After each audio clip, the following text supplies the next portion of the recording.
Hi, I'm Dr. Margreet Wibbeling, midwife specialist and your host of the Birth and Baby show, brought to you by Sister Lillian Center and Sensitive Midwifery. We empower moms and midwives to have the best birthing and parenting experience through natural, physiological, and intuitive care, resulting in birth and baby advice you can trust.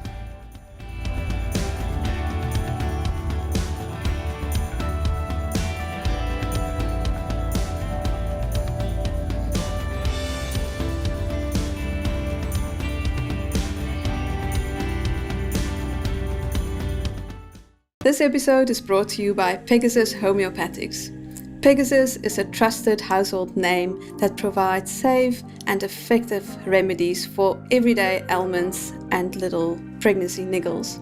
The good news is that it's 100% safe during pregnancy and for babies. Visit www.pegasuskids.com. Hi, Dr. Ida. I'm so happy that you could make time available to talk to me today. We have a very important topic that is close to your heart, I know, because you embody it. And it's all about prematurity and dealing with a prem baby and Prematurity Awareness Day coming up soon. So welcome and thank you. Tell us a little bit more about yourself. Thank you, Margreet. It's a privilege to be here. And to share my passion with you. My feeling is, I just start again because I see that I hanged there for a little while. Are you able to see me? Is my recording fine? Sorry, Margreet. Yeah, it's fine on our side. We're going to have to start again. Is it fine on your side? Okay. Yeah. Sorry. You're going to have to start again. No, you can start again. This one didn't feel natural. Fricky will cut it. Okay. Yeah. Okay. You can just start as if I've asked the question. Tell me a bit more about yourself. Okay, perfect. Yeah. Thank you. Morning, Dr. Margreet. Thank you for the privilege to join you in conversation about preterm infants. It's really a privilege to be on this platform. So I am married. I'm a mother of 2 young adult sons. And yes, I'm very passionate about preterm infants and their families, their parents, and that directly connects with nurses and healthcare professionals caring for neonates, especially preterm infants. Yes, wonderful. And you work in that whole space and you're very specialized. So that's why I thought I must talk to you about this, because it is Prematurity Awareness Month, and also there's a specific day worldwide. So Dr. Ida, why the awareness? Why is it so important that there is awareness for it, and what do we need to be aware of? Okay, so yes, in my research and preparation for this recording, I did do a little bit of research myself and diving into where did the World Prematurity Awareness begin. Quite interesting.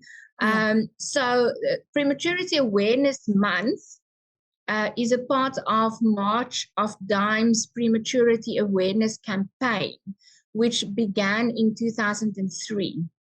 And the date 17 November was selected as World Prematurity Day, which was initiated by the European Foundation for the Care of Newborn Infants. They have an excellent web page demonstrating various international organizations that is supporting healthcare providers caring for neonates, including preterm infants, but they also provide support for parents of preterm infants.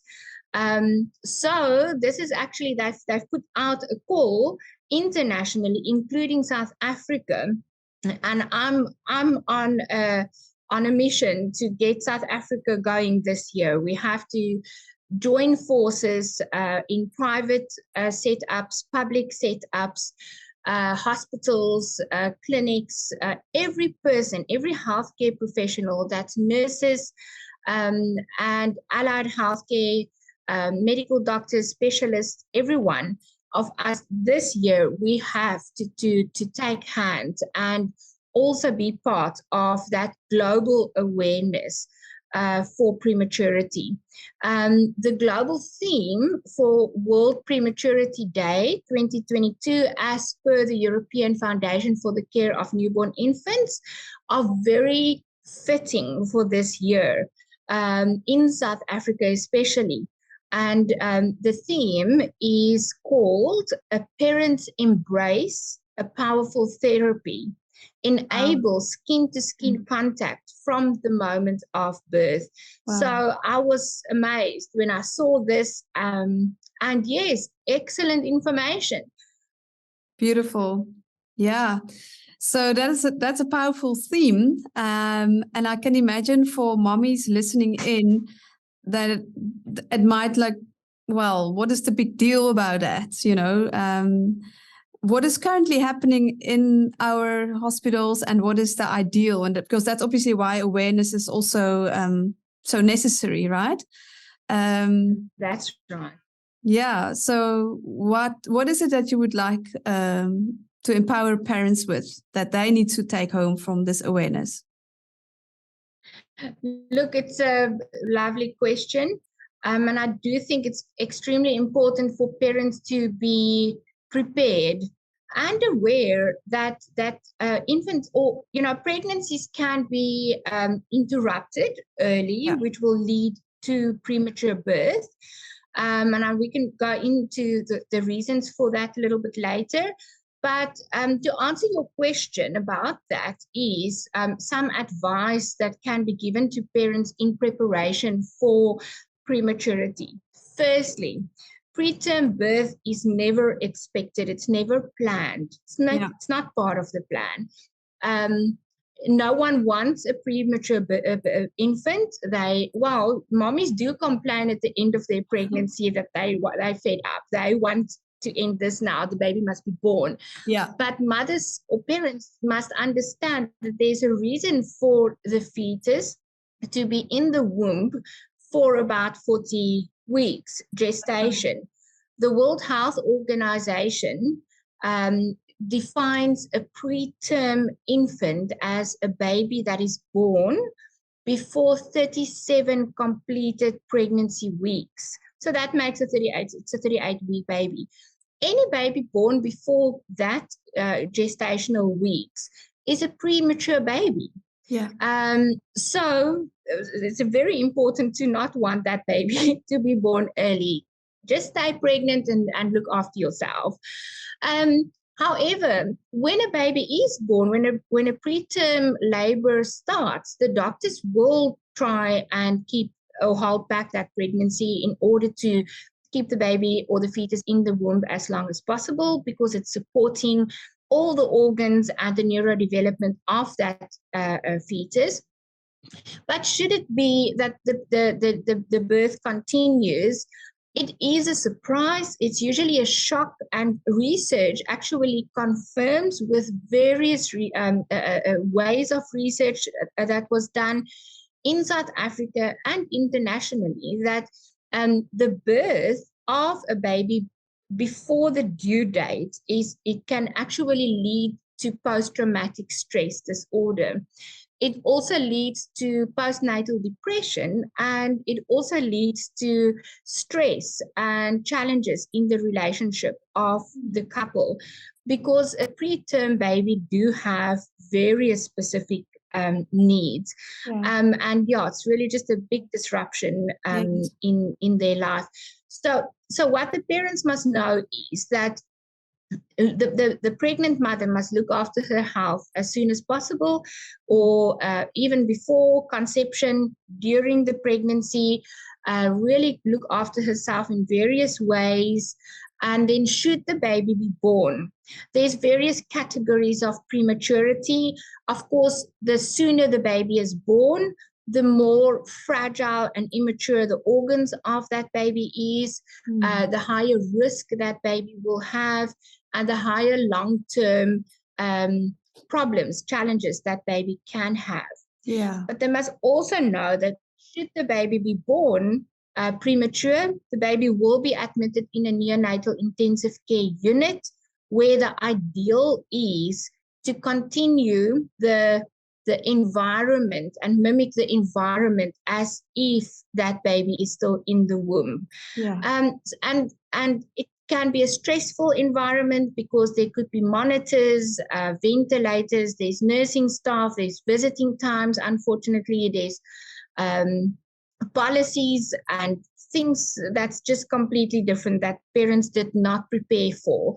And yes, it's not the best place to be, but it can be if the parents are prepared and if they understand why things are done. Yeah. The ideal situation is that the hospitals should encourage family supportive care, meaning that the parents must be allowed to be with their preterm infant so that they can get to know their preterm infant. Yes. You say a lot of important things. So can I backtrack a little bit?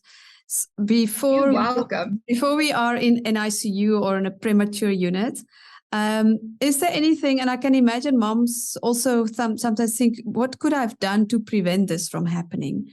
What's the other things that you can do in your own power to prevent premature birth? Or, yeah, to be on time alarmed that it could be a premature birth and not ignore some symptoms or signs? Because obviously prevention is what we're after first and foremost. That's true. So the prevention, there's causing factors according to research, which I will mention now, which one can be aware of. Parents can be aware of it and in that way prevent premature birth. And then your second part of your question is the symptoms of premature birth and not ignoring it. So I will look at that now. But I'll answer or give attention to that now. Regarding the causing factors of premature birth, research has confirmed that there's as many as 50% preterm births that cannot be, there's no cause for it. They cannot give a reason why it happened. So it's actually quite a high number. Yeah. And yes, there's nothing that we can do, but it's happening. Yeah. And I do believe that is why it is so important to prepare parents during the pregnancy, that there is a possibility for preterm birth, orientate them to what they can expect in a neonatal ICU or a high care unit. And some babies are even discharged home. I've seen it myself. I've nursed those babies at home. I've cared for or I've helped the parents to nurse their babies at home. 36 weekers, 37 weekers, where it's really still a preterm baby. So it's just, if they have the knowledge, then they're going to cope with that baby better compared to not knowing and not being prepared at all. So research literature confirms that demographics, lifestyle, and medical conditions of the mother can lead to preterm birth. So if we look at the maternal conditions or mother's medical conditions, medical problems like high blood pressure can lead to preterm birth, right? And that talks to itself. So it starts before pregnancy and during pregnancy, and diet and lifestyle. Diabetes is one of the reasons that can lead to prematurity. And then infections with the mother having infection. So once again, the way she looks after herself, preempting any problems and visiting her doctor if there's any concern, because it can lead to prematurity. Lifestyle, lovely, interesting information. And we know that as nurses, it's just very important for public to know that the shorter intervals between pregnancies, so the quicker, the shorter the interval between pregnancies can lead to premature birth. So parents should know that they must plan pregnancies and give the mother's body a chance to heal and recover. Unfortunately, there's genetic predisposition, so it's just something that will happen in a family. The grandmother would have been born premature, mother would have been born premature, and that's just something that will happen. In vitro fertilization, those pregnancies lead to preterm birth, multiple pregnancies, so twins and or more, maternal age. And literature states that before 18 years of age, pregnancy, or after 36 years of age, those age groups do lead to preterm birth. And then, yes, very true, low economic status leads to preterm birth. And I've seen this a lot. We know it if we just look at the statistics in South Africa. And this is really just because a low economic status leads to poor diet. Which leads to high blood pressure, which leads to diabetes, infection, undernutrition, stress, and all of that. So then the last factor, if I can just unpack that a little bit, demographics. There we refer to stress, which everyone is exposed to, and especially the last few years. And you can really put that with low economic status. Alcohol, smoking, and drugs consumption can lead to preterm birth. And I always say it just takes one time too many of the wrong substance, which could be detrimental for the pregnancy. Any excessive strain can lead to preterm birth, undernutrition, like I said, and then obesity, maternal obesity can also lead to preterm birth. So the symptoms of preterm labor is any bleeding that the mother might experience, vaginal bleeding, urinary tract infection symptoms, which is usually in pregnancy asymptomatic. So those mothers might have contractions, uterine contractions, and they should not misdiagnose it as Braxton Hicks. If they have a feeling that something's not right, rather call the midwife or go to your closest hospital. Of course, if there is any amniotic fluid, waters that break, so if they do feel that they're passing urine the whole time, rather go to the closest clinic and have that looked at or checked. And then also, if they feel that the fetus is not moving enough, if they're worried about the activities of the fetus, they should also go and have a look, have a checkup. If they have high blood pressure, sudden high blood pressure, headache, abnormal blood sugar symptoms, anything like that, rather have it checked out and be monitored to ensure that if that baby is going to be born, that they can give the fetus or the mother steroids, which will help with the preterm infant's lungs should the infant be born premature. That's right. So there are actually a few things that we can do, right? When there are signs, and to make for a better life after birth. Very, very true. Very true. Yes. Yeah. So you did mention, so if you are having any signs, then we want to actually buy some time. The more time we can have inside the uterus, the better, right? Every bit counts. You're talking about steroids. Can you explain what that is? Yes. So should a mother be showing any signs and symptoms of preterm labor, and she goes to the doctor or the midwife soon, that mother will be encouraged to have I think it's 3 doses of cortisone injections that she will get over a period of time, in intervals, which leads to maturity of the fetus lungs.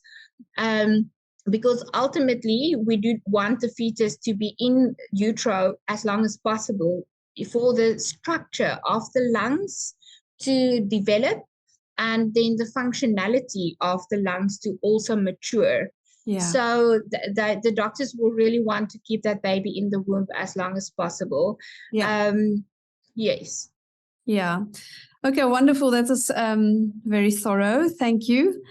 So let's just fast forward now. So we've got you are a parent, and you've got a prem baby that can be in any stage. Mm. What can you give them as advice? Well, some practical tips on living with a preterm baby. The first thing will be is that once that baby is born, there's one of two things that will happen.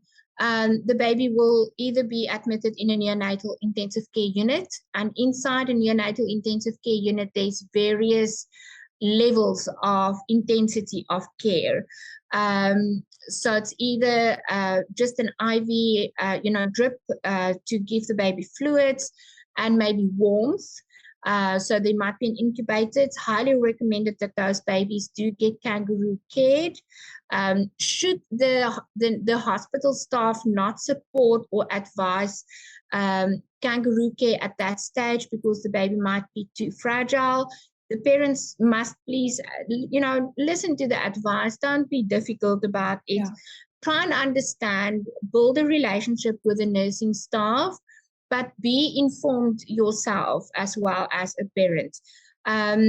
So should kangaroo care or skin-to-skin care not be possible, the parents can request to hold the preterm infant. So the preterm infant can remain in the incubator, and the parents can do or apply, we call it a containment hold or a capping, where they hold the baby's head and the buttocks, like almost in a nest, trying to form the baby into the fetal position or hold in a fetal position.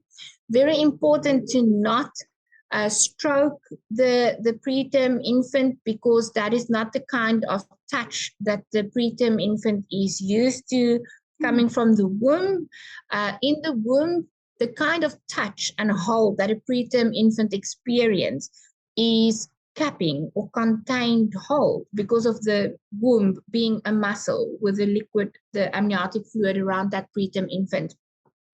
Research has confirmed that stroking, a light feathery touch on the preterm infant, random unexpected touch is stressful for the preterm infant, and it really creates quite a big dynamic of stress response in the preterm infant. So that's the high care unit. And then there could be a neonatal intensive care unit where the baby will be ventilated. So any kind of respiratory support with a ventilator, a CPAP, or an oscillator, anything like that with an IV. So really some babies can become very ill. Yeah. So they do have to expect that that is what can happen. Then also that baby will be discharged home. So it's either that the baby is born at 36, 37 weeks gestation, really not necessary to admit the baby in the neonatal ICU, but that baby will be sent home in the care of the parents.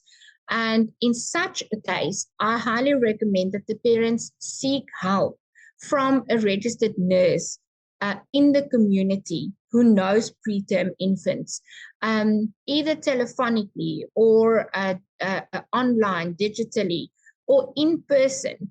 But that baby must be weighed often, because preterm infants can lose weight. Their feeding must be monitored very, very closely. There's specific guidelines on their feeding for preterm infants. Their developmental milestones must be monitored very closely.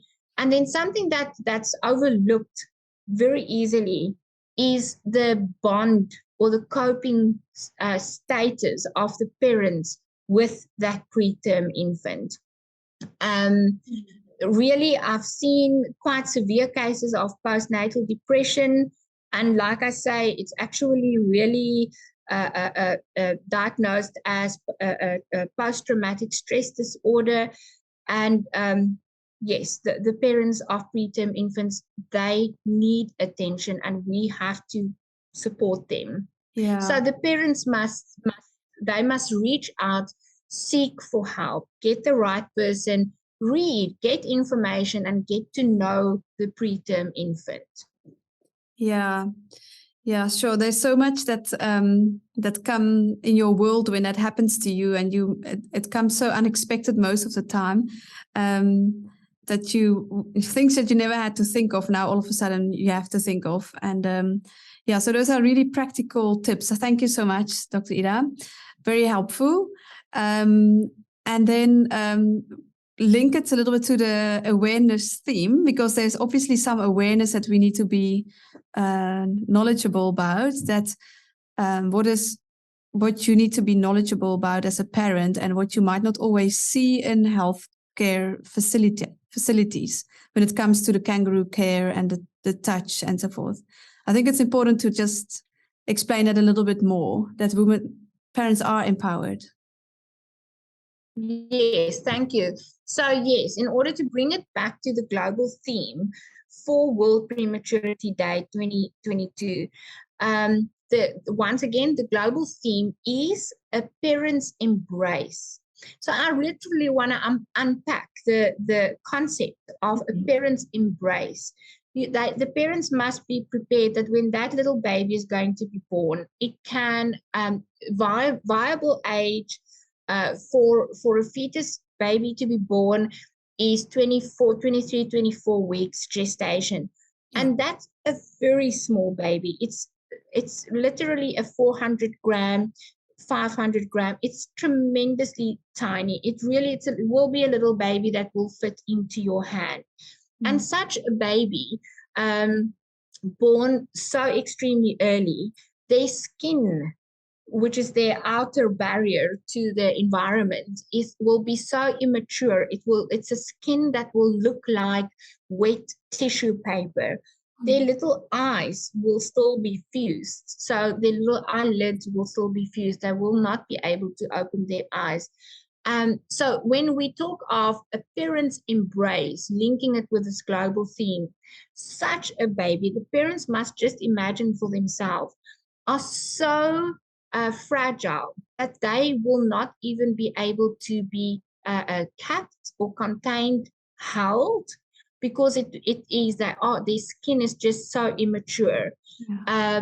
And the type of nursing for such babies will be that those babies will be touched minimally, handled minimally, and they will be nursed in a nest, which the nurses in the neonatal ICUs build. We make a blanket, or we build a nest with blankets in the neonatal ICU, which again resembles the womb. So it gives three-dimensional boundaries for that preterm infant to grow in quietness, in light that is not very bright, and like I say, minimal handling and just quietness.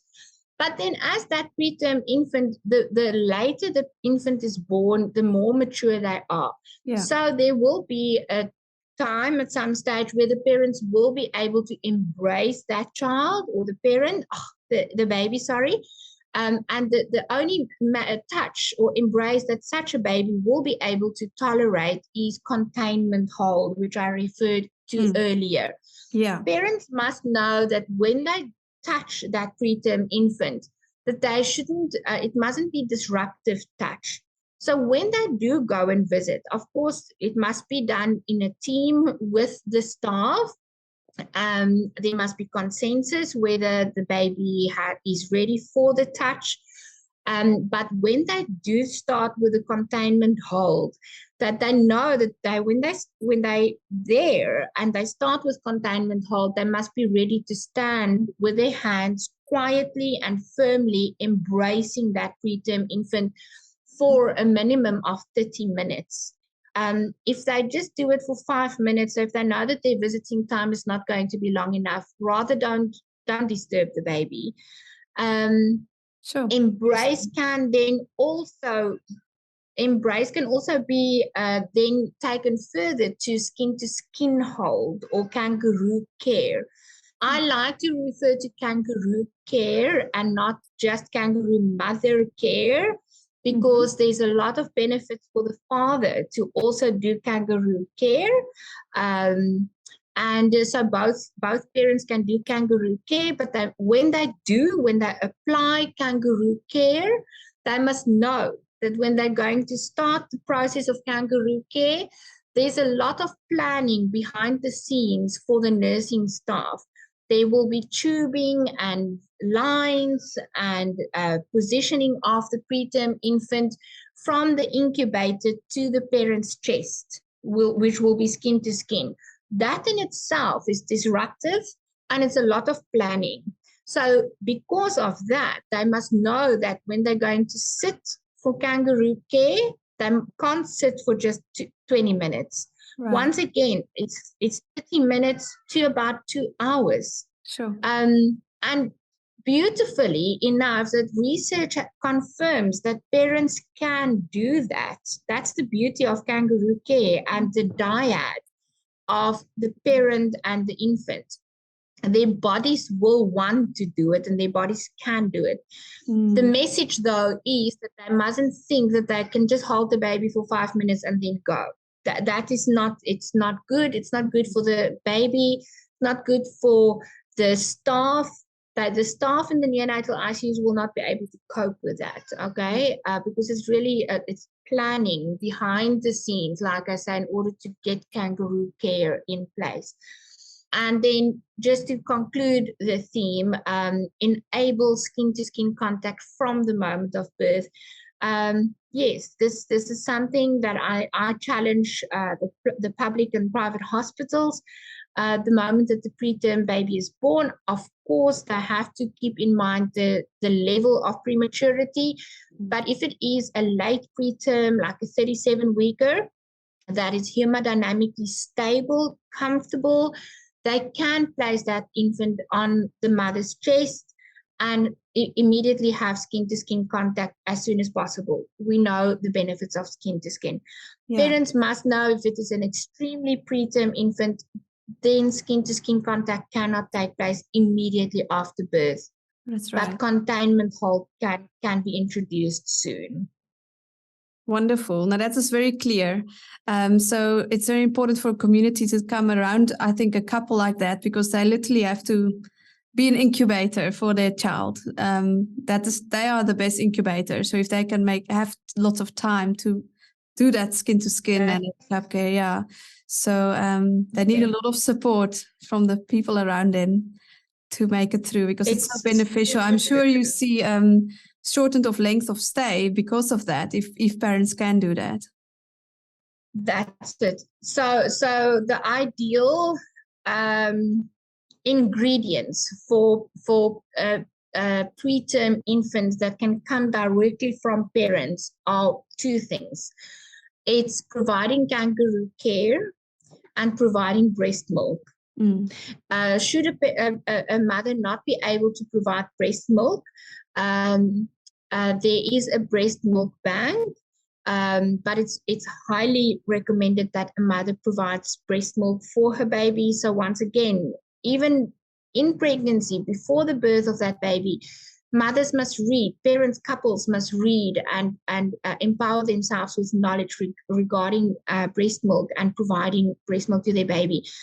So the two concepts, breastfeeding or breast milk rather, for a preterm baby, very possibly admitted in a neonatal ICU, together with kangaroo care, which can be done by both parents, and it must be applied according to the condition of that baby.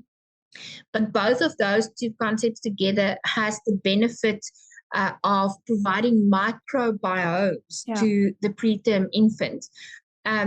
So microbiomes are the natural bacteria that belongs to a cluster or family.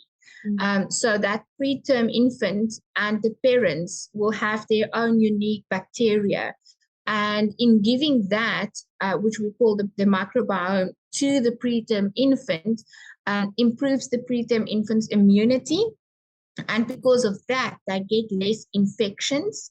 So they can use their energy to absorb feeds better, gain weight better, their body temperature is regulated better. And because of that, they grow better because they do not have to use their energy on fighting infection or anything else. Because of that, the hospital stay will be reduced. The parents will feel empowered, which is so important, especially in preterm infants. And very important is that the parents will feel content and safe. And that is what is very important, that we as nurses must remember that. And it comes back to the parents building a relationship with the staff, and also know about the preterm baby, trust the staff, and get into a place of communicating, negotiating, and really building relationship. Yeah. Yeah. Wow, such excellent information. Thank you so much, Dr. Ida. I think we must come for a closure, but you've done it extremely well. So if you still want to say some final things from your heart to the world out there, it's your chance. Sure. Now you're giving me a very big platform. Thank you so much. I think all I can say to the world of parents to be, is that preterm birth is a reality. Yeah. It's something that is going to happen very, very possibly.